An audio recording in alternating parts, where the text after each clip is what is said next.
अस्सलाम वालेकुम नाज़रीन व सामईन, मेरा नाम है निम्रा सोहेल भट्ट और मैं हजवेरी यूनिवर्सिटी में पढ़ाए जाने वाले शोबा फ़ार्मेसी से ताल्लुक़ रखती हूँ। मेरा शोबा फ़ार्मेसी का जो फाइनल ईयर का जो थीसिस है वो मुझे आज डायबिटिक इंस्टीट्यूट ऑफ पाकिस्तान ले आया है। मेरे थीसिस का मौजू है इंसुलिन का किरदार टाइप 2 के पेशेंट्स में, जिसके लिए मेरे साथ गुफ्तगू करेंगे doctor Javed Iqbal. He is a very famous consultant diabetologist and endocrinologist in diabetic institute of Pakistan. Thank you so much for your time sir. Welcome, thank you so much. आपने जो है वो डायबिटिक इंस्टीट्यूट के बारे में अच्छे ख्यालात का मुजाहरा किया है, बातचीत की है, इज़हार की है और अब आगे बातचीत करते हैं। जी सर, गुफ्तगू का आगाज़ में इस सवाल से करना चाहूँगी कि आप खुद एक बहुत अच्छे फिजिशियन, बहुत अच्छे डायबिटोलॉजिस्ट, एंडोक्रिनोलॉजिस्ट हैं। आपके नज़दीक सर क्या प्रिस्क्राइबिंग इम्पॉर्टेंट है या काउंसलिंग इम्पॉर्टेंट है? मैं समझता हूँ दोनों चीज़ें इंपॉर्टेंट हैं। अगर आप एज ए प्रोफेशनल काम करते हैं तो सबसे पहले ये है कि आपके अंदर नॉलेज होना चाहिए, आपके पास वो उस सब्जेक्ट के बारे में आपका नॉलेज अपडेटेड होना चाहिए। बिल्कुल। आपको पता होना चाहिए कि कौन से पेशेंट को मैंने क्या ट्रीटमेंट देनी है। बिल्कुल। ये है कि एक ट्रीटमेंट प्रेस्क्राइब करनी है, नंबर 1। और नंबर 2 है कि उसकी इम्प्लीमेंटेशन। ठीक। तो जब आप इम्प्लीमेंटेशन की बात करते हैं तो फिर इम्प्लीमेंटेशन या एग्जीक्यूशन जो है जी। वो तो पेशेंट का रोल है। ऐसा ही है। तो अब हम जब तक पेशेंट को समझाएंगे नहीं तो पेशेंट उसको परसीव नहीं करेगा ट्रीटमेंट को और उसको एग्जीक्यूट नहीं कर पाएगा। जैसे कि इसकी बात मैं ऐसे करता हूँ कि जो हमारी सारी कंट्री है या हमारे जो मुख्तलिफ जगहों पर लोग काम करते हैं डॉक्टर्स, उनका एक कंटिन्यूस कंपटीशन कह लें वो चल रहा होता है कोएक्स के साथ। बिल्कुल। और जो लोग जो मेडिकल का नाल ही नहीं रखते सही तरह से, इसलिए चल रहा होता है कि वो मरीज़ की बात तवज्जो से सुनते हैं, उसकी लैंग्वेज में बात करते हैं, उसको अपना मैसेज कन्वे कर लेते हैं। ऐसा ही है। एज ए रिजल्ट पेशेंट जो है वो अट्रैक्टेड होते हैं टुवर्ड्स देम और कई दफ़ा वो साइंटिफिक पर्सनस के पास नहीं आते। ठीक। साइंटिफिक पर्सनस को भी इसके ऊपर काम करना चाहिए कि एक सिर्फ प्रेस्क्रिप्शन इम्पॉर्टेंट नहीं है। बिल्कुल ऐसी। अगर मैं एक बंदे को प्रेस्क्रिप्शन में लिखता हूँ कि आप आज से इंसुलिन शुरू कर दें और बेजल इंसुलिन शुरू कर दें और बाहर जाके वो किसी और मेडिकल स्टोर वाले से मशवरा कर रहा है कि क्या मैं ये इंसुलिन शुरू करूँ या मैं ना शुरू करूँ, तो इसका मतलब है कि मैंने अपने प्रेस्क्रिप्शन को समझाने में कुछ ना कुछ गलती की है, कुछ कमी छोड़ दी है। ठीक है। तो काउंसलिंग पेशेंट ये जो एक मुकालमा होता है पेशेंट का और डॉक्टर का, ये उस वक्त तक जारी रहना चाहिए जब तक ये तय ना हो जाए कि कौन सा गोल किसने हासिल करना है और कौन से काम जो है वो पेशेंट ने करने हैं और कौन से काम डॉक्टर ने करने हैं। ऐसा ही। तो पेशेंट ने बेसिकली इंसुलिन लगानी है और पेशेंट ने या कोई टैबलेट सामने लिखनी है तो पेशेंट ने इस्तेमाल करनी है। तो जब तक पेशेंट कन्विंस नहीं होगा तब तक उसको ट्रीटमेंट को अच्छी तरह इस्तेमाल नहीं कर पाएगा और वो दरमियान में भूल भुलैयों में रहेगा। रोज़ाना दोबारा सोचेगा कि मैं ये दवाई खाऊं या मैं ना खाऊं, इसका फ़ायदा है या इसका नुकसान है, इसके को बॉडी पे साइड इफ़ेक्ट्स तो नहीं। तो वो दाएं बाएं जहाँ भी उसको जो लोग मिलेंगे डायबिटीज़ रिलेटेड लोग या कोई मेडिकल प्रोफेशन रिलेटेड होंगे, वो जिस लेवल पे भी काम करते होंगे उनके साथ मशवरा करना पसंद करेगा। तो इसलिए prescription and counselling both are important. लेकिन सर प्रिस्क्रिप्शन के बढ़ते रुझान ने कहीं काउंसलिंग को डॉक्टर के नज़रिए में कहीं बहुत पीछे नहीं छोड़ दिया? बिल्कुल सही है, क्योंकि जो डॉक्टर्स के पास जो टाइम है वो टाइम जो है वो उस तरह से तकसीम हो गया कि उसमें प्रेस्क्रिप्शन पे ज़्यादा जोर है। सही है। और पेशेंट की काउंसलिंग पे तवज्जो कम है। एज ए रिज़ल्ट जो है वो पेशेंट उसमें से डिप्राइव्ड फील करते हैं और प्रॉब्लम्स फील करते हैं। डायबिटिक इंस्टीट्यूट पाकिस्तान जब हमने शुरू किया था तो उसकी बेस ही यही थी कि हम काउंसलिंग पे ज़्यादा तवज्जो दें, पेशेंट एजुकेशन पे ज़्यादा तवज्जो दें। और WHO वाले भी कहते हैं कि ये जो डायबिटीज़ है इसका ट्रीटमेंट पेशेंट एजुकेशन है। बिल्कुल। सर आपका क्या ख्याल है कि जो एक पेशेंट का या किसी मरीज़ का जो सोशल स्टेटस है वो डायबिटीज़ को कैसे असरअंदाज करता है? जैसे उनके माशी हालात जो हैं, क्या उसका रोल है डायबिटीज़ के ऊपर या नहीं? मैं समझता हूँ ये जो आपकी जो माशी हालात हैं और जो डायबिटीज़ की ट्रीटमेंट है ये इतना ज़्यादा लिंक्ड नहीं है चीज़ें। अच्छा, ठीक है। अच्छा, इसमें हमारी थॉट ये है कि या एक्सपीरियंस ये है कि जो गुर्बत है वो इतनी इफेक्ट नहीं कर रही होती जितनी आप अपनी आप को ट्रीटमेंट के साथ कंप्लायंस नहीं शो करते। राइट। फॉर एग्जांपल मैं हमेशा कहता हूँ कि क्या पेशेंट को वॉक करने पे खर्चा आता है? नहीं आता ना। नहीं आता। अच्छा, क्या पेशेंट जब साइकिल चलाता है कोई तो उसको खर्चा आता है उसमें? एक्स्ट्रा, कोई नहीं। पेट्रोल नहीं डलता उसमें, बिल्कुल ऐसा तो ही। वॉक भी की जा सकती है, साइकिल भी चला। इन दोनों चीज़ों से क्या होगा, ब्लड शुगर लेवल पे क्या असर पड़ेगा, अच्छा असर पड़ेगा ना। जी सर। तो अगर आप अपनी मेहनत करते हैं, काम करते हैं, तो खर्चा कम हो गया। ऐसा ही। आप एक आधी चपाती और दाल खाते हैं तो शुगर लेवल इतने ज़्यादा इफ़ेक्ट नहीं होते। ठीक है। तो इसके मुकाबले में कि अगर आप बहुत ज़्यादा डाइट इनटेक कर लें और जो मुरब्बन किस्म की ग़िज़ाएँ हैं वो खाएं और मीठे खाएं हर किस्म के, तो उससे ब्लड शुगर बढ़ेगी, तो आपका डॉक्टर के पास चक्कर ज़्यादा लगेंगे। ऐसा ही। तो अगर आप अपने ज़हन में सोच लें कि मैंने ज़्यादा डिसिप्लिन लाइफ गुजारनी है, तो मैं समझता हूँ डायबिटीज़ आपकी मैशत को इतना ज़्यादा ख़राब नहीं करेगी। ठीक। जितने खर्चे आपने एमरजेंसी के चक्कर लगाने में करने हैं, हमारे पेशेंट अक्सर क्या करते हैं, बदपरहेज़ी कर लेंगे। आज ईद का मौका था, हमने बदपरहेज़ी कर ली। आज बुलाने की शादी थी तो हमने बदपरहेज़ी कर ली। इसके मुकाबले में जो अमीर लोग हैं, अच्छा अमीर लोग जब प्रेस्क्रिप्शन की कदर करते हैं, मैं एक बात आपको बताऊँ, उसकी वजह ये कि हेल्थ कॉन्शियस भी होते हैं। ऐसा ही है। अच्छा, क्या वो अमीर इसलिए होते हैं कि वो मतलब वो इसलिए कि अमीर ही पैदा हुए थे, ऐसा नहीं होता। नहीं, ऐसा नहीं होता। अपनी अकल से ही अमीर होते हैं ना, with the passage of time. तो इसका मतलब है जब वो किसी डॉक्टर के पास जाते हैं और फिर ट्रीटमेंट लिखा के लाते हैं तो उसके ऊपर मनोन अमल करते हैं, ऐसा है। डाइट कंप्लायंस भी करते हैं, वॉक भी करते हैं, अपनी हेल्थ को भी प्रायोरिटी देते हैं। एज ए रिजल्ट उनके ब्लड शुगर लेवल भी नॉर्मल होंगे, उन्होंने लिख के भी लानी, मॉनिटरिंग भी करके लानी है। एज कम्पेयर टू एक पेशेंट ने प्रेस्क्रिप्शन लिया, उसको जाके घर रख दिया, किसी तरह रख के उसे घुमा दिया, और कुछ अरसे बाद एक बदपरहेज़ी की, ब्लड शुगर 498, 598, फिर एमरजेंसी में लैंड किया, एमरजेंसी के अलग खर्चे बर्दाश्त किए, और फिर वहाँ से दोबारा डॉक्टर साहब के पास बैठे हैं ब्लड शुगर रिकॉर्ड के बगैर। तो मैं समझता हूँ अगर अपनी लाइफ को डिसिप्लिन में ले आएँ, आप ब्लड शुगर मॉनिटरिंग करें, वेल इन टाइम आप अपनी एमरजेंसी क्रिएट ना करें, तो खर्चे किसी हद तक बचाए जा सकते हैं। ओके, यानी कि खर्चों पे कंट्रोल किया जा सकता है। ठीक सर, हम देखते हैं कि पेशेंट्स दो तरह के होते हैं। और एक और बात मैं ऐड कर दूँ, इस तरह से भी ऐसा नहीं है कि भाई हर जो ट्रीटमेंट है वो आपको प्राइवेट ही लेनी पड़ती है। सरकार में भी कई सारे डायबिटिक सेंटर्स हैं, और ये जिना हॉस्पिटल में है, मेयो हॉस्पिटल में है, सर्विस का इंस्टीट्यूट ऑफ मेडिकल साइंसेज में, वो लोग इंसुलिन भी प्रोवाइड करते हैं, टैबलेट्स भी प्रोवाइड करते हैं। ऐसा ही है। तो अब आपने एक्सप्लोर करना है कि मैंने कहाँ से क्या चीज़ लेनी है, और फिर उस अपनी डाइट और बाकी लाइफस्टाइल के हवाले से जो चेंजेस हैं वो करनी है। लेकिन सर, क्या काउंसलिंग हर सरकारी इदारे में और प्राइवेट इदारे में क्या सेम तरह की जाती है? इसमें डेफिनेटली फ़र्क आ जाता है। फॉर एग्जांपल अगर आपके एक दिन में और एक 6 to 8 आवर्स की शिफ्ट में 200 पेशेंट्स आएंगे, बिल्कुल, तो काउंसलिंग इफेक्ट होएगी। बिल्कुल ऐसा ही है। और एज़ कम्पेयर टू अगर आपने शाम को 5-6 घंटे में 6-10 पेशेंट देखने हैं, तो काउंसलिंग डिफरेंट होएगी। ठीक है, इसमें फ़र्क पड़ता है। ठीक सर, हम देखते हैं कि दो तरह के पेशेंट्स होते हैं। एक जो बहुत वेल अवेयर्ड हैं, जिन्हें हर तरह की इन्फॉर्मेशन है कि डायबिटीज़ क्या बला है, ठीक है, उन्हें डाइट में क्या लेना है, इंसुलिन क्या चीज़ है, सब कुछ उन्हें सब कुछ पता है। राइट। और एक इस तरह के पेशेंट होते हैं कि जिन्हें बिल्कुल आइडिया नहीं होता कि डायबिटीज़ क्या। उनके लिए डायबिटीज़ सर जोड़ों में, पट्ठों में दर्द, इसको वो डायबिटीज़ कह देते हैं। ना उन्हें अपनी खुराक के बारे में इल्म होता है, ना अपनी दवाई के बारे में, ठीक है। तो ऐसे पेशेंट्स के साथ आपकी डीलिंग डिफ़र करती है, या सेम वही प्रिस्क्रिप्शन वाला फिनोमेना ही चलता है इसके अंदर भी?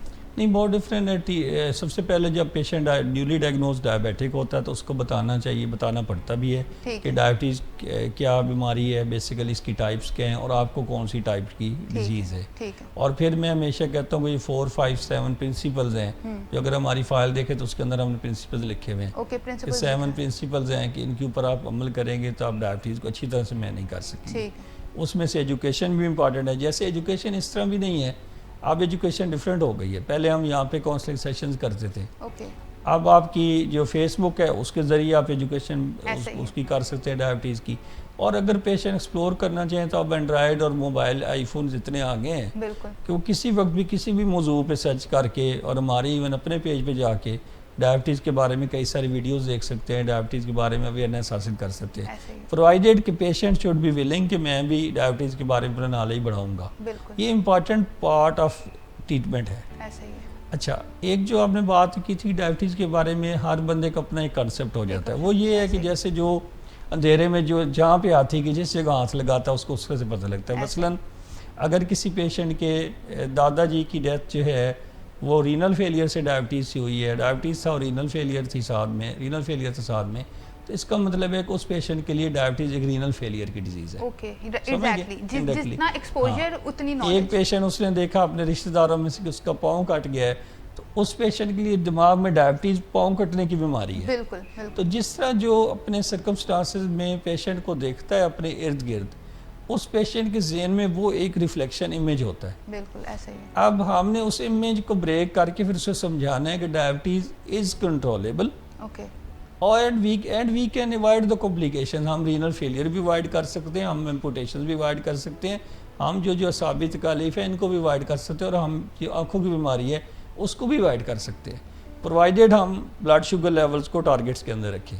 ठीक, तो ये जो एक पहला सेशन इंट्रो सेक्शन होता है पेशेंट के साथ, ये बहुत इंपॉर्टेंट बहुत होता है। इंपॉर्टेंट। और जो पेशेंट नॉलेज अच्छा हासिल करके आते हैं उनके साथ इंटरेक्शन बहरहाल डिफरेंट होती है, और उसका डॉक्टर भी उसको इंजॉय करता है। ठीक है, ठीक। हमेशा पेशेंट को इस तैयारी के साथ डॉक्टर के पास जाना चाहिए कि विन विन डील के तहत वो आए, वो ये सोचे कि मैंने डॉक्टर को लूट लिया है Okay. इतने पैसे दे के, हाँ, क्योंकि सही। उससे मैंने इतना नॉलेज हासिल कर लिया है। राइट, और डॉक्टर को भी लगना चाहिए कि मैंने पेशेंट को लूट लिया, एक आज का मैंने जो उसको ट्रीटमेंट दिया उसका बेनिफिट आ रहा है। बेनिफिट आ रहा है, बिल्कुल। अगर आपका पेशेंट आके बताता है कि भाई ये मेरी ब्लड शुगर लेवल 90 और 100 रहती है और 110 रहती है, तो उसका जो अच्छा इफेक्ट है वो फिजिशियंस पे भी जाता है। बिल्कुल ऐसी ही बात है। अगर फिजिशियंस हर वक्त ऐसी खबरें सुनते रहें कि आज डायबिटीज़ वाले पेशेंट की लो शुगर अटैक हुआ है या आज एक हाइपरग्लाइसीमिया कोमा हो गया, जी, तो वो फिजिशियंस की सेहत के लिए भी मैं समझता हूँ अच्छा नहीं है। ऐसे ही है। तो ये एक बाईलेटरल प्रोसेस है। बिल्कुल सर, आपने भी कहा है कि ये कंट्रोलेबल डिजीज़ है। हाँ।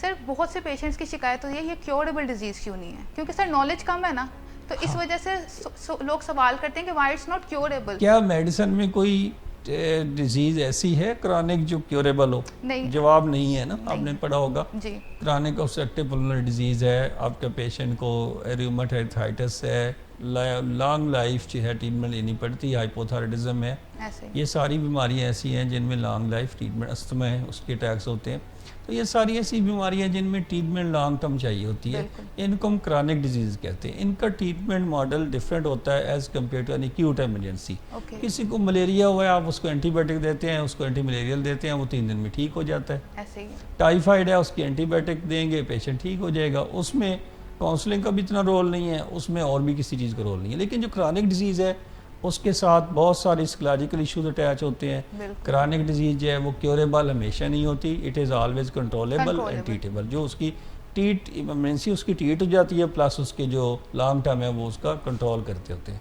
तो ये कंट्रोलेबल है, it is not curable. So far it is not curable. So far it's not curable. जब इसका क्योर आएगा तो फिर ज़ाहिर के सारों के सामने आ जाएगा। जी बिल्कुल। सर हम टाइप्स की बात करें जी। तो सर अवेयरनेस इस चीज़ के बारे में बहुत कम है कि टाइप 1 और टाइप 2 क्या होती है। सही।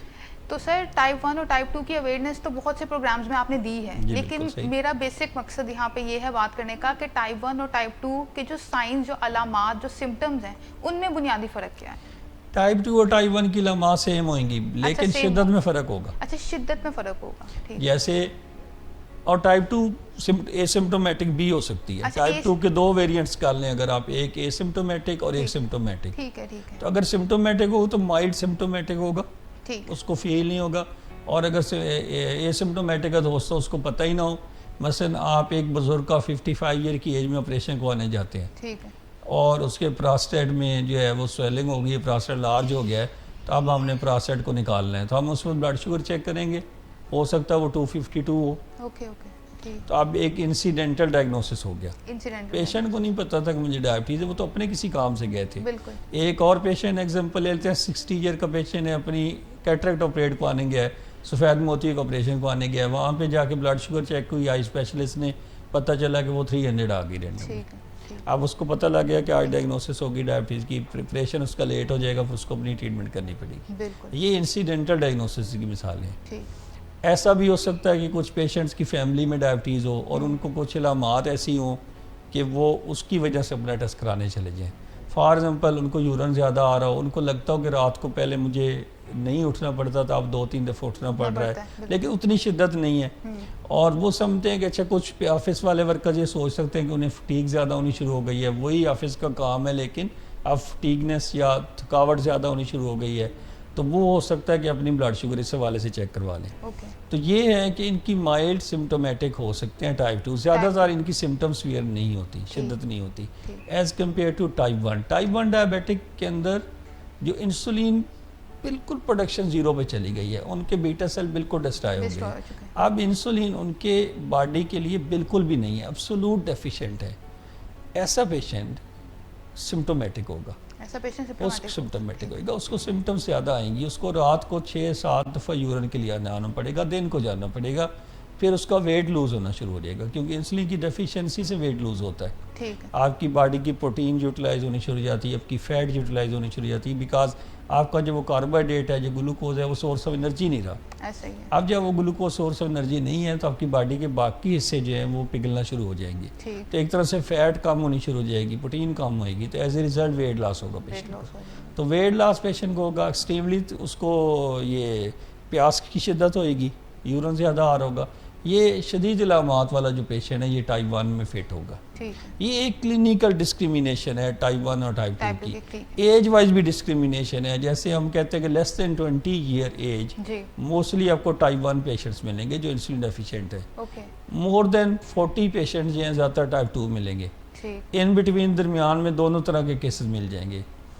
लेकिन ऐसा भी देखा है कि अब बहुत ओवरवेट बच्चे हैं, आपने देखा होगा बच्चों में मोटापे की शरह बढ़ती जा रही है, तो ऐसे बच्चे ही। बैठना शुरू हो गए हैं, रिमोट कंट्रोल के साथ काम अपना गेमें खेलते रहते हैं, मोबाइल पे लगे रहते हैं, तो अब ज़्यादातर इनएक्टिविटी पीरियड उनका बढ़ गया है। बिल्कुल। एज ए रिजल्ट उनके अंदर मोटापा बढ़ रहा है। जब मोटापा बढ़ रहा है तो फिर वो डायबिटीज़ टाइप 2 का शिकार भी हो रहे हैं। ठीक। तो type 2 diabetes less than 20 years भी कुछ ना कुछ हम केसेस देखते हैं, लेकिन ज़्यादातर हम टाइप 1 के टाइप देखते 1 हैं। के, यानी कि टाइप 1 और टाइप 2 में अलामात का कोई इतना फ़र्क नहीं है, सिर्फ अलामात की शिद्दत शिद्दत का फ़र्क है। शिद्दत का फ़र्क है, अलामात का फ़र्क नहीं हाँ, है। लेकिन अगर एक अच्छा क्लिनिशियन जो कि डायबिटीज़ को काफ़ी अर्से से ट्रीट कर रहा हो, तो अपने सामने पेशेंट को देख के काफ़ी हद तक वो अंदाज़ा कर लेता है कि मेरा पेशेंट टाइप 1 में फॉल करता है या टाइप 2 में। ठीक। कुछ टेस्ट भी आ गए हैं जो हम किए जा सकते हैं अगर आपको ऐसे केसेस हों जो दरमियान बॉर्डर लाइन फॉल कर रहे हों, ऐसे ही। उनमें कुछ एंटीबॉडीज़ टेस्टिंग भी की जा सकती है, लेकिन इतना क्लिनिकली वो यूज़फुल नहीं है। क्लिनिकली आपकी क्लिनिकल जजमेंट ही यूज़फुल होती है। ठीक है सर। एसिम्प्टोमेसी जो है यानी कि अलामात का ना आना, हाँ, एसिम्प्टोमेटिक। एक सिम्प्टोमेटिक जो पेशेंट्स होते हैं वो किस कदर खतरनाक चीज़ है ना सर? हाँ, तो इसीलिए तो कहते हैं ना कि डायबिटीज़ की स्क्रीनिंग करनी चाहिए। ठीक है, ठीक है, ठीक है। जिनकी फैमिली हिस्ट्री हो उनमें स्क्रीनिंग करनी चाहिए। स्क्रीनिंग करनी चाहिए। लेकिन सर मैंने काफ़ी पेशेंट्स ऐसे भी देखे हैं कि लाइक जिनकी फैमिलीज़ में ये चीज़ रन नहीं करती, राइट, लेकिन वो एसिम्प्टोमेटिक हैं और हाँ, उनको और डायबिटीज़ भी। अब ये है कि जैसे अमेरिकन डायबिटिक एसोसिएशन कहती है कि 45 या 35 एज के ऊपर जाके ज़रूर एक दफ़ा ब्लड शुगर की टेस्टिंग होनी चाहिए। अच्छा, ठीक और उसमें हम फास्टिंग शुगर लेवल कर लेते हैं, HbA1c कर सकते हैं, कोई ग्लूकोज टॉलरेंस टेस्ट है वो किया जा सकता है। ये तो हो गए वो पेशेंट जिनमें रूटीन में करनी है और एवरी 3 ईयर्स रिपीट भी होनी चाहिए। ठीक है। लेकिन कुछ ऐसे लोग होते हैं जिनमें स्क्रीनिंग जल्दी भी की जा सकती है। ओके। से अगर कोई पेशेंट ओवरवेट है तो उसमें स्क्रीनिंग होनी चाहिए ऐसा डायबिटीज़ ही, की। बिल्कुल। अगर कोई पेशेंट ऐसा है जो फीमेल है जिसके बच्चे की पैदाइश हुई है और बच्चे का सर का साइज़ ज़्यादा है, ओवरऑल बच्चे का वेट ज़्यादा है, ओके। तो उसके अंदर मदर के अंदर स्क्रीनिंग होनी चाहिए डायबिटीज़ की। हो सकता है उसको डायबिटीज़ चल रही हो ठीक। और उसकी वजह से बच्चे में ये प्रॉब्लम आई हो। ऐसे लोग जिनकी फैमिली में पेशेंट्स डायबिटीज़ के मौजूद हो, फैमिली हिस्ट्री पॉजिटिव हो, उनके अंदर होनी चाहिए। जो पेशेंट्स हाइपरटेंसिव हैं, कार्डियोवास्कुलर रिस्क के ऊपर हैं, उनके अंदर स्क्रीनिंग होनी चाहिए। बिल्कुल। लिपिड प्रोफाइल अब नॉर्मल हो तो आपकी स्क्रीनिंग होनी चाहिए। तो जिनके अंदर भी मेटाबॉलिक प्रॉब्लम्स आ रहे होते हैं, पॉलीसिस्टिक ओवरीज हैं फीमेल्स के अंदर बहुत कॉमन मसला है जो प्रॉब्लम्स करता है, तो पॉलीसिस्टिक ओवरी के पेशेंट में स्क्रीनिंग होनी चाहिए। ओके। तो ये सारे वो लोग हैं जिनमें स्क्रीनिंग जल्दी भी की जा सकती है। ठीक है। लेकिन सर ये एक फिजिशियन का रोल तो नहीं है, यहाँ पे तो पेशेंट का खुद का रोल आता है ना कि उसने अपनी स्क्रीनिंग करवानी है या नहीं करनी। मैं समझता हूँ दोनों का रोल है। ठीक है। जब पेशेंट जनरल फिजिशियन के पास किसी और काम से गया, that is the best time to do the blood sugar. Exactly, that's the best time. तो आप किसी और काम से आए थे, आपने ब्लड शुगर भी चेक कर ली। सर लोग इस डर से भी नहीं करवाते कहीं निकलना है। निकल ही ना हाँ, एक ये बहुत फोबिया ये है बड़ी लोगों अच्छी एक बात हमारे एक टीचर मानते थे। वो कहते जब किसी पेशेंट का कि फ्रैक्चर हुआ हो हड्डियों का, तो that is the best time to screen for lipid profile. को। ओके। अब लिपिड प्रोफाइल कहाँ और हड्डियों का फ्रैक्चर कहाँ, लेकिन एक अपॉर्चुनिटी है ना, एक अपॉर्चुनिटी है। तो बिल्कुल। पेशेंट आया किसी काम से, आप उस वक्त उसकी मेटाबॉलिक स्क्रीनिंग कर लें। ठीक है। मैं समझता हूँ अब जो हमारी एम्प्लॉयमेंट है सारी, उसको अटैच कर देना चाहिए कि उसमें स्क्रीनिंग शामिल हो, बिल्कुल। उसमें हेपेटाइटिस की स्क्रीनिंग भी हो जाए, उसमें डायबिटीज़ की स्क्रीनिंग भी हो जाए। इस तरह से हम इसको अर्ली डिटेक्ट कर सकते हैं और अर्ली ट्रीट कर सकते हैं by the help of screening. हाँ भाई। सर अलामात की बात हो रही है तो सर कितने पेशेंट्स हैं जिन्हें जोड़ों का और पट्ठों का दर्द रहता है, जिनके लिए ये बीमारी है ही जोड़ों पट्ठों का दर्द, ठीक है, या पाँव सुन्न हो जाते हैं, सुइयाँ चुभती हैं, तो इन सिम्टम्स को, इन अलामात को कैसे ट्रीट किया जाए?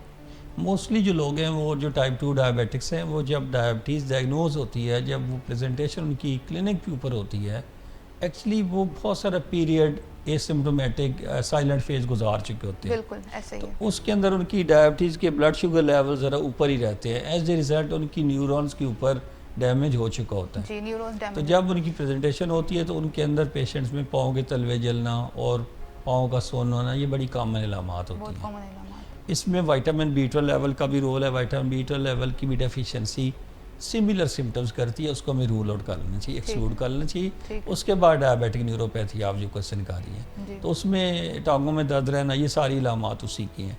ट्रीटमेंट उसकी सिवाय इसके कि हम ब्लड शुगर कंट्रोल करें, तो अगर उसमें एक्यूट सिम्टम्स होंगी, न्यूरोपैथिक सिम्टम्स, तो वो रिवर्स हो जाएंगी। आपने ब्लड शुगर कंट्रोल की, वो जो आपके हाई लेवल ऑफ शुगर आ रहे हैं न्यूरॉन्स के अंदर, वो वापस चले जाएंगे और मामलात बेहतर होना शुरू हो जाएंगे। लेकिन अगर कोई क्रॉनिक परसिस्टेंट न्यूरोपैथी हो गई है, परमानेंट हो गई है, तो फिर शायद उसमें से कोई इतना ज़्यादा अच्छा रिजल्ट ना निकले, फिर आप सिम्टोमेटिक ट्रीटमेंट दी जा सकती है। फार्माकोलॉजिकल नहीं, अगर नॉन फार्माकोलॉजिकल ट्रीटमेंट भी कोई नहीं है इसका, यानी कि आप कह रहे हैं ना कि न्यूरॉन्स डैमेज हो जाएं अगर ज़्यादा एक्सटेंड तक, ज़्यादा अरसा हो गया, नॉन फार्माकोलॉजिकल ट्रीटमेंट भी कोई नहीं है। नॉन फार्माकोलॉजिकल भी नहीं है, यानी कि फार्माकोलॉजिकल तो है नहीं, लेकिन नॉन फार्माकोलॉजिकल सिम्टोमेटिक है, उसमें कुछ हम दवाइयाँ दे देते हैं जिससे थोड़ा रिलीफ मिल जाता है पेशेंट को। ठीक सर, लेकिन दवाइयाँ और डायबिटीज़ की मज़ीद दवाइयाँ, तो वो दवाइयाँ कुछ ज़्यादा दवाइयाँ पेशेंट उकता नहीं जाते या उकता जाते होंगे?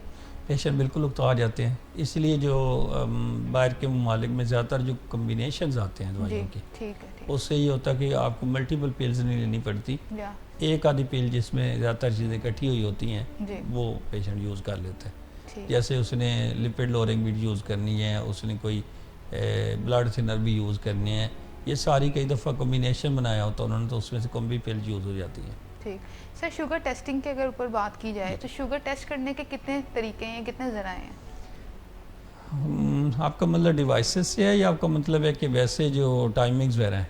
सर मेरा मतलब डिवाइसेस से। डिवाइसेस से, अब ग्लूकोमीटर की डिवाइसेस जैसे यूज़ हो रही हैं, वो तो बहुत कॉमनली यूज़ है ना, उसके अलावा फिर अभी जो पाइपलाइन में है कुछ ऐसे सेंसर्स वाली डिवाइसेस आ रही हैं जो शायद प्रिक किए बगैर आपके ईयर के साथ लगाएंगे, लोब के साथ, तो वहाँ से उसको लेवल को मॉनिटर कर लेंगी।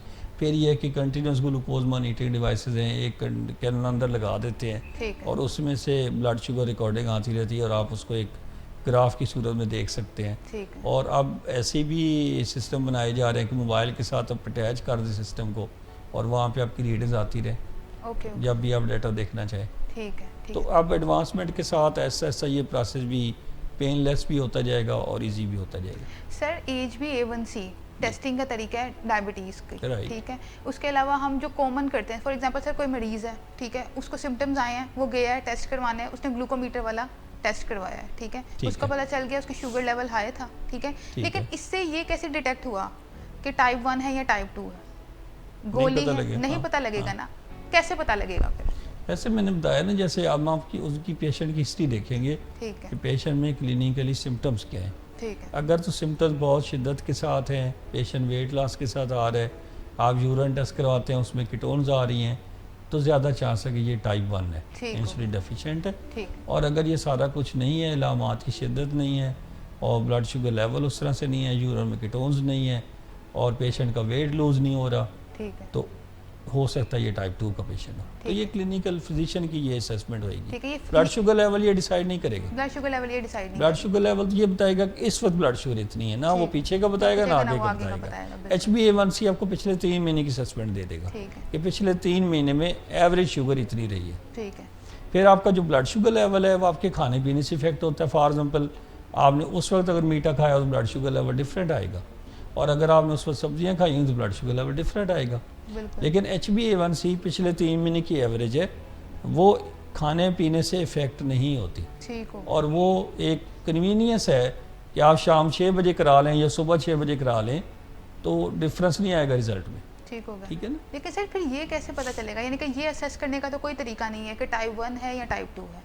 मैंने बताया कि जहाँ पे आपको क्लिनिकल जजमेंट में कोई इश्यूज खड़े हो जाते हैं कि ये टाइप 1 ये टाइप 2 की डिस्क्रिमिनेशन करना डिफ़िकल्ट हो गया है, तो उसमें कुछ एंटीबॉडीज़ टेस्टिंग हैं जो की जा सकती हैं, ओके जैसे anti-GAD65 है, ओके या ये इंसुलिन आइलेट सेल एंटीबॉडीज़ हैं, इंसुलिन एंटीबॉडीज़ हैं, ठीक ये की जा सकती ये हैं। ये की- टाइप 1 में पॉजिटिव होती हैं। लेकिन सर ये इतना कॉमन तो नहीं है, ये इतना नहीं की कॉमन भी नहीं है, महंगी भी हैं ये। जी, ये महंगी भी है, एग्जैक्टली एक्सपेंसिव भी है और ये ज़्यादा Expensive है। कॉमन भी नहीं है। हाँ, 20,000 तक ये टेस्टिंग होती है। ओके ओके ठीक, सिर्फ ये असेस करने के लिए कि टाइप 1 टाइप है 1 या और टाइप 2 है। तो ज़्यादातर लोग तो फिर यही करते होंगे कि खुद ही से क्लिनिकल क्लिनिकल जजमेंट ऑलमोस्ट देखें, ट्रीटमेंट भी तो क्लिनिकल जजमेंट पे चलनी होती है ना, ऐसा ही है। तो इस बात ये भी फर्क पड़ता है। ठीक है राइट। सर, टाइप 1 जो होती है या टाइप 2 जो होती है, टाइप 2 एक लिमिट आती है कि टाइप 1 में कन्वर्ट हो ही जाती है। ये दौरानिया आपने अपने एक्सपीरियंस में कितना देखा है कि किस वक्त में वो कन्वर्ट होती है? डिपेंड करता है पेशेंट ने अपने बीटा सेल कितने प्रिजर्व किए। ओके फॉर एग्जांपल एक पेशेंट को आज टाइप 2 डायबिटीज़ हुई है और उसने अपने बीटा सेल से 50% उसके सेव्ड थे, 50% उसके डैमेज हो गए। ठीक है अब उस पेशेंट ने डाइट का ख्याल रखा, अपनी एक्सरसाइज में नहीं की, अपनी ट्रीटमेंट वेल प्लान की, अपना ब्लड शुगर मेंटेन रखे, तो हो सकता है उसका पेंक्रियाज अगले 15 साल काम कर जाए। अच्छा ठीक है और इसके मुकाबले में एक पेशेंट है जिसने इन चीज़ों का ख्याल नहीं रखना और कहना है कि भाई जो ज़िंदगी है मैंने अपने हिसाब से जीनी है, मरना जीना तो है ही, जीना मरना जो है वो खाने के साथ है मेरा। जी तो वो हो सकता है कि अगले 3 साल में अपने बीटा सेल को डैमेज कर ले, बिकॉज इतना हाइपरग्लाइसीमिया बीटा सेल्स के ऊपर एग्जॉस्टेशन का बायस बनेगा। ठीक है तो अब ये मुख्तलिफ वेरिएंट्स आते हैं 5 to 10 years, 10 to 15 years, but usually 15 year के बाद आमतौर पे इंसुलिन की ज़रूरत पेश आ जाती है। 15 इयर्स के बाद हाँ, और जितना पेशेंट को जल्दी डायग्नोसिस होता है इतनी जल्दी इंसुलिन की ज़रूरत पेश आती जरूर है, एज़ कम्पेयर टू कि 40 ईयर के पेशेंट है उसको जो डायबिटीज़ हुई है उसमें हो सकता है 15 साल बाद इंसुलिन की ज़रूरत पेश आए, जी और जो 60 ईयर का पेशेंट है वो हो सकता है 20 ईयर गुजार जाए। ठीक है वो ये फ़र्क है यानी कि ये भी सिर्फ एक क्लिनिकल क्या कहते हैं वो असेसमेंट के ऊपर ही इसकी जजमेंट की जाती कि है। इंसुलिन डेफिशिएंट पेशेंट नहीं, वेट लॉस के ऊपर भी तो आप फैसला कर सकते हैं ना। ठीक ये पेशेंट अब टाइप 2 डायबिटीज़ है, आप टैबलेट्स भी ले रहा है, वेट लॉस हो रहा है, ब्लड शुगर लेवल कंट्रोल नहीं हो रहे, ठीक है तो अब इसका मतलब है कि उसके बीटा सेल अब काम नहीं कर रहे, काम नहीं कर रहे। इसका मतलब है कि वो इंसुलिन रिक्वायरिंग हो गया। अच्छा, आपने एक लफ्ज़ बोला था कि वो टाइप 1 में कन्वर्ट हो गया, जी टाइप 1 में कन्वर्ट हो जाती ऐसा है। नहीं हम कह टाइप सकते, 2 टाइप 1 में कन्वर्ट हम ऐसा नहीं कह सकते। ऐसा नहीं कह सकते। ठीक है आप जो आप बात जिससे कंफ्यूज आपने की है वो मैं ठीक क्लैरिफाई है, कर देता हूँ। ठीक टाइप 2 पेशेंट है, टैबलेट्स इस्तेमाल करता रहा, बीटा सेल फेलियर हो गया, टैबलेट्स फेलियर हो गए, रिस्पांस नहीं दे रहा टैबलेट्स को, ठीक है हम कहेंगे insulin requiring type 2 diabetic, okay ठीक है insulin requiring Requiring type 2 type 2 diabetic, ठीक है क्योंकि उसमें जो कोर इश्यूज हैं, प्रॉब्लम है, वो इंसुलिन रेजिस्टेंस भी है जी और इंसुलिन की डेफिशिएंसी भी है, तो 2 इश्यूज है ना। 2 इश्यूज हैं बिल्कुल। टाइप 1 में ये डबल Issue इशू नहीं नहीं है, होता, बिल्कुल। इंसुलिन डेफिशिएंट रिप्लेस करेंगे, प्रॉब्लम ठीक होगा, रेजिस्टेंट नहीं होती। रेजिस्टेंट नहीं ना होते। ठीक है अच्छा, तो आप इनको इंसुलिन देंगे प्लस आप ऐसी टैबलेट्स देंगे जो इंसुलिन रेजिस्टेंस को भी बेटर करे, ठीक हो जैसे कि पायोग्लिटाजोन है या मेटफॉर्मिन है। ठीक आप पायोग्लिटाजोन हम कम यूज़ करते हैं, मेटफॉर्मिन फिर भी यूज़ करते हैं, ठीक तो ये एक डबल इशू है। अच्छा, अब एक और आपने जो बात की थी टाइप 2 टू टाइप 1 में कन्वर्ट करते हैं, टाइप 1 पेशेंट ऐसे ज़रूर हो सकते हैं, से 20 ईयर के एज पे एक पेशेंट को टाइप 1 डायबिटीज़ डायग्नोज हुई, पेशेंट इंसुलिन शुरू कर दी, रिस्पांस आ गया, जी patient is now 45, okay he is overweight now और इंसुलिन यूज़ कर रहा है, लेकिन एक कंपोनेंट इंसुलिन रेजिस्टेंस भी आ गया है, राइट इसको डबल डायबिटीज़ भी कभी कभी कहते हैं। ठीक है, यानी कि आप बेसिकली ये कहना चाह रहे हैं कि टाइप 2 को ये कह देना कि वो कन्वर्ट हो गया टाइप 1 नहीं, वो गलत थी टाइप 1 वाले टाइप 2 साथ में Coexistence हो फीचर्स सकती आ है, जाते आ हैं जाते हैं। एट सम और अदर एज, ठीक है जब उनका वेट बहुत ओवर हो जाता है या जो है वो उनका लाइफस्टाइल चेंज हो जाता है, ये सारा कुछ, ठीक है उनके अंदर ऐसा प्रॉब्लम आ सकता है। तो हम ये कि कह आपकी सकते इंसुलिन हैं रेजिस्टेंस भी बढ़ जाए ठीक है और इंसुलिन की डेफिशिएंसी तो ऑलरेडी होती है उनके अंदर, ठीक वो ये तो हम ये कह सकते हैं कि इंसुलिन एक्वायर्ड टाइप 2 है ये, ठीक है इंसुलिन रिक्वायरिंग Required type 2 वो type type 2 which needs insulin, तो हम इंसुलिन रिक्वायरिंग कह सकते ठीक है, हम उसको टाइप 1 नहीं कह सकते। हैं। नहीं, ठीक है सर, इंसुलिन का खौफ आज भी पेशेंट में बहुत ज़्यादा है। जब भी बात आती है कि आपने इंसुलिन पे शिफ्ट होना है या आपने इंसुलिन लगानी है तो लोग खौफ ज़्यादा हो जाते हैं। क्या बिल्कुल सही। वाकई इंसुलिन खौफ ज़्यादा कर देने वाली चीज़ है? बिल्कुल भी नहीं। बिल्कुल भी नहीं है। इसका एक ही बेस्ट तरीका है कि पेशेंट के सामने इंसुलिन का पेन मंगाया जाए ओके और उधर ही ट्रीटमेंट शुरू कर दीजिए। पहला इंजेक्शन उनको फिजिशियन खुद ही इंजेक्ट कर दे, ओके, वो खुद ही इंजेक्ट कर फिर वहीं से ख़त्म हो जाता है। ठीक ठीक। मैं समझता हूँ कि जब आपका पेशेंट ये प्ली लेके आते हैं कि इंसुलिन मैंने नहीं लगवानी और मैंने ट्रीटमेंट लेनी है आपसे, लेकिन मैंने इंसुलिन नहीं लगवानी, तो वहीं पे हथियार फेंक देना कि ये पेशेंट मेरा नहीं है और चूँकि ये इंसुलिन नहीं लगवाना चाहता तो इसका मेरा लॉन्ग टर्म सिलसिला चलना नहीं है। बिल्कुल। एक तो वे ये होता है ना थिंकिंग का, और एक वे थिंकिंग का ये है कि आप उसकी सोचें कि यही पेशेंट मेरा चैलेंज है, मैंने इसको कन्विंस करना है। ऐसा ही है, बिल्कुल। तो अब आप उस पेशेंट के साथ अपना जो रेपो आपका बेहतर होगा जब आपकी बातचीत चलेगी। तो अगर आप अच्छे कन्विंस करने वाले हैं तो अल्टीमेटली आप उसको कन्विंस कर पाएंगे और वो मान जाएंगे। और आप उसमें इंसुलिन ऐसे भी शुरू कर सकते हैं कि 24 आवर में वंस डेली इंसुलिन जो इस्तेमाल होती है, जिसको कहते हैं एक दफ़ा इस्तेमाल होने वाली इंसुलिन है, उससे शुरू कर सकते हैं। अच्छा, ठीक। उससे क्या होता है कि पेशेंट को फियर दूर हो जाता है, वो यूज़ टू हो जाता है। 1 महीने बाद उसको लगता है कि भाई इतना भी मुश्किल मसला नहीं था, मैं पेन के साथ एक दफ़ा इंजेक्ट कर लेता हूँ, कोई इशू नहीं है। ठीक है। तो अगली दफ़ा वो उसका खुद ही फरमाइश कर दे कि डॉक्टर साहब मुझे देने वाली टैबलेट्स भी ख़त्म करे और मुझे इंसुलिन पे शिफ्ट कर ले टोटल। तो यानी कि सर आप सिरिंज प्रेफर नहीं करते, आप पेन प्रेफर करते हैं, क्योंकि सिरिंज पेन और to begin with okay, to begin कई सारे लोगों को नीडल का वैसे फोबिया बहुत होता ऐसे है, ही, तो अगर वो नीडल फोबिया इस तरह का है जो सिरिंज देख के, तो आप फिर उनको पेन प्रेफर कर सकते हैं। ये ऐसा नहीं है कि पेन उसके साथ ज़्यादा होती है, पेन ऑलमोस्ट दोनों के साथ नहीं होती अगर सही टेक्निक से लगाया जाए तो। ठीक है। लेकिन सर सिरिंज लगाने का एक प्रॉपर टेक्निक है जो आई डोंट थिंक सो कि हर 90 एंगल पे लगानी होती है, प्रॉपर सिखाना पड़ता है। प्रॉपर सिखाना पड़ता है। आप अगर पेशेंट को सिखा के भेजेंगे तो 90% चांस है कि पेशेंट आपकी दिए हुए नुस्खे पे अमल करेगा। वही बात आ गई काउंसलिंग वाली बात। और अगर आप सिखा के नहीं भेजेंगे तो वो गलत लगाएगा। इंसुलिन यूजली लोग यूं इंजेक्ट करना शुरू कर देते हैं, तो वो गलत हो जाता है, उससे उनको पेन भी ज़्यादा होती है, लीजन्स भी बन जाते हैं। ठीक है सर, जो मेरा थीसिस है वो ये है कि हम इंसुलिन को टाइप 2 के पेशेंट्स में अर्ली स्टेजेस में एड अप कर सकते हैं या नहीं कर सकते? We should introduce type 2 insulin to every patient with diabetes. Okay okay. उनका एक पॉजिटिव इमेज इंसुलिन के बारे में बनना चाहिए। ऐसा ही है, बिल्कुल। अब अमेरिकन जो हैं वो इसके बारे में गाइडलाइंस ये कहती है कि अगर आपका HbA1c टारगेट्स में नहीं आ रहा, ठीक है, तो आप सेकेंड लाइन पे आफ्टर मेटफॉर्मिन इंसुलिन को भी इंट्रोड्यूस करवा सकते हैं। ठीक है, ठीक है। ऑप्शंस है ये, जब आप मेटफॉर्मिन यूज़ करते हैं जो ग्लूकोफेज के नाम से मशहूर है, जी। तो मेटफॉर्मिन यूज़ करने के बाद आपके पास 4-5 ऑप्शंस हैं। हर पेशेंट में वो ऑप्शन डिफरेंट हो सकती हैं, कोई कुछ ऑप्ट करेगा, कुछ ऑप्ट करेगा। बस कुछ ऐसे लोग हैं जो बहुत ओवरवेट है, वो इंसुलिन अगर वो उनको लगाई जाए तो और ओवरवेट हो जाएंगे। तो ऐसे पेशेंट्स को हम GLP-1 एनालॉग्स लगाते हैं। GLP-1 एनालॉग्स क्या होते हैं? जो वेट को रिड्यूस करते हैं और ब्लड शुगर लेवल को नॉर्मल करते हैं। ठीक है।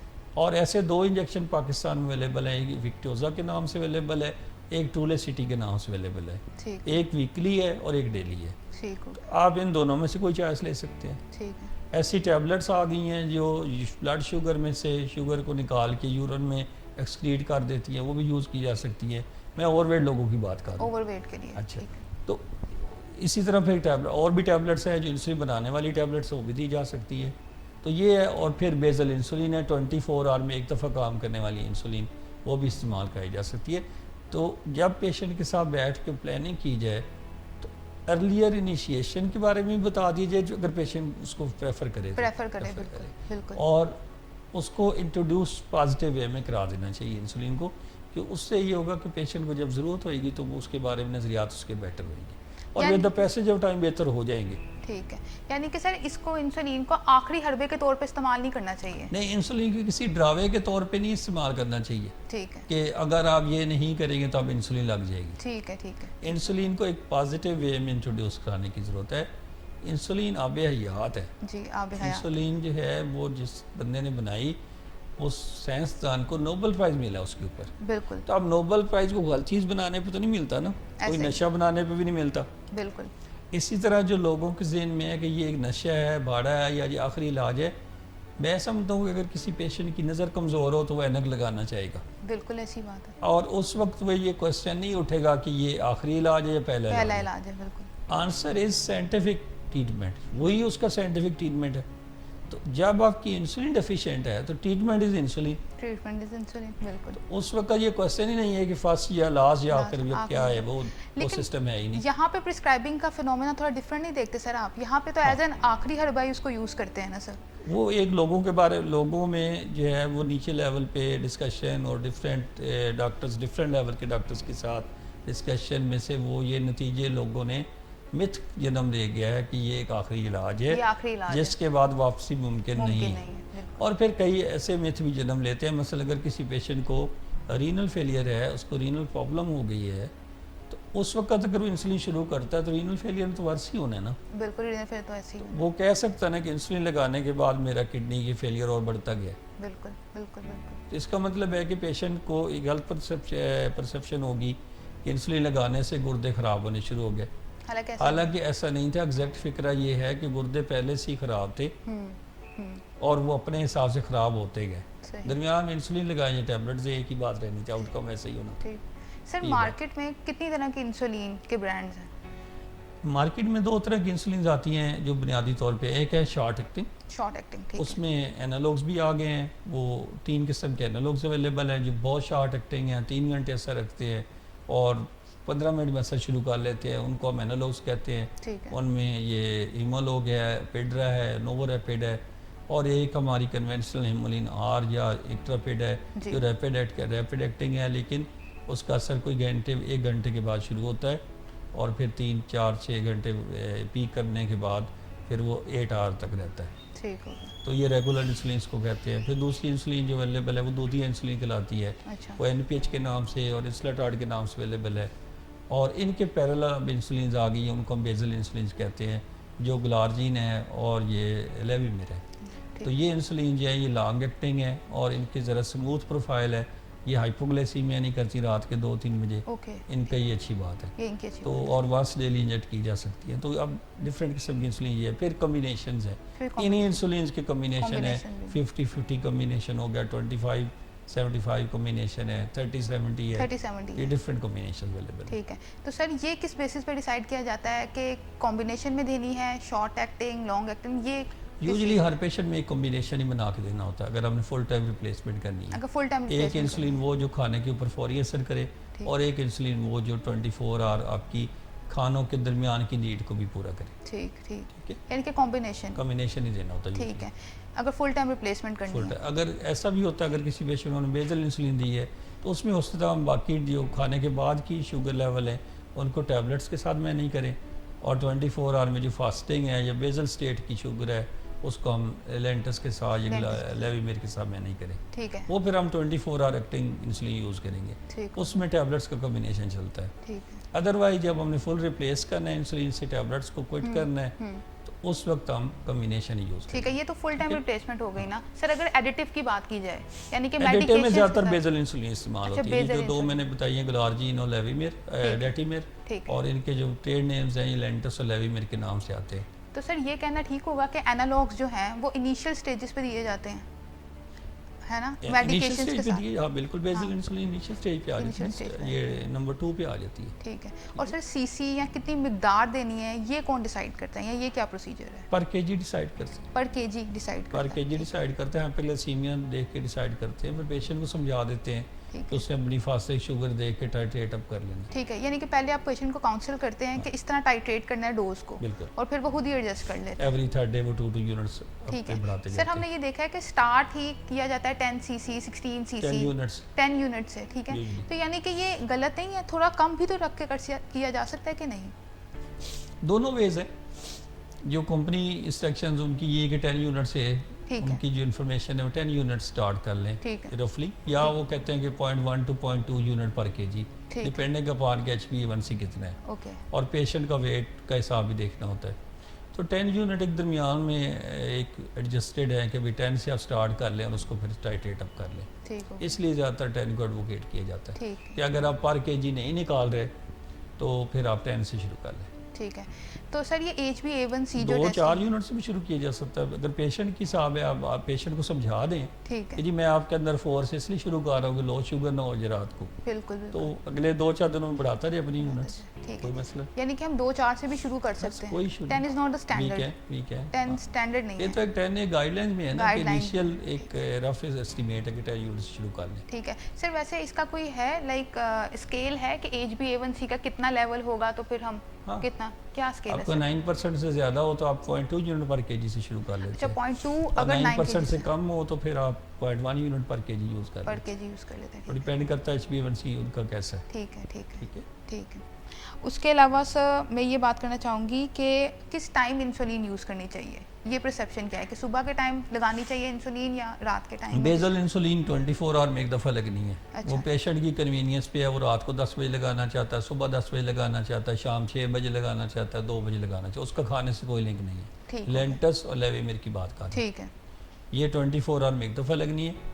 वो जिस वक्त मर्जी पेशेंट लगाए, खाने से भी कोई ताल्लुक नहीं, ठीक हो गया, वो एक टाइम डिसाइड कर ले। ठीक है दूसरी जो शॉर्ट एक्टिंग इंसुलिन है, जो एनालॉग्स है, जो बहुत ही शॉर्ट एक्टिंग है, वो 15 मिनट पहले लगाई जा सकती है। बिल्कुल। और जो हमारी रेगुलर इंसुलिन है, हम्म, जिसको जो मशहूर है मोलिनार के नाम से, वही और करना है, जी वो 30 to 45 मिनट बिफोर मील देनी चाहिए। ओके ठीक है। उसका फिर मील्स के साथ लिंक अच्छा उसके साथ उसका मील्स के साथ लिंक है जबकि एक उसके बेसल का मील्स नहीं को है। असर करना ना। ठीक है ठीक है सर। ये तो हो गई इंसुलिन की बात। अगर HbA1c की अवेयरनेस की बात की जाए तो आपको लगता है कि लोगों में इसकी अवेयरनेस बहुत कम है, मालूमात ही नहीं है मेरे इसके ख्याल बारे अब में? ज़्यादा है, अब ज़्यादा है, अब ज़्यादा है। अब ज़्यादा है। आप अगर 1995 से बात करें तो आप किसी को पता भी नहीं होगा। जी बिल्कुल ऐसे ही, ठीक है 2000 तक भी उस तरह की बात नहीं है। अब 2000 से आगे चले तो अब जो अवेयरनेस का लेवल है वो 2001 में तो नहीं था। हम्म, तो मैं समझता हूँ आप जो आपके डायबिटिक्स है, almost 80% of them are aware of HbA1c।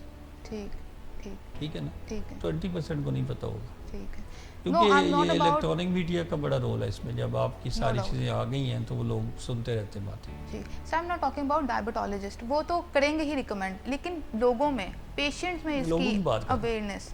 इन लोगों में अवेयरनेस ज़्यादा है। लोग अब आते हैं तो बताते हैं ना कि हम 3 महीने वाला टेस्ट करवा के ठीक है आए। 3 महीने वाला टेस्ट करवा के आए, ठीक ये है बात सही सही। सर हाइपोग्लाइसेमिक पेशेंट्स और सूडो हाइपोग्लाइसेमिक पेशेंट्स, इनके साथ आप कैसे डील करते हैं?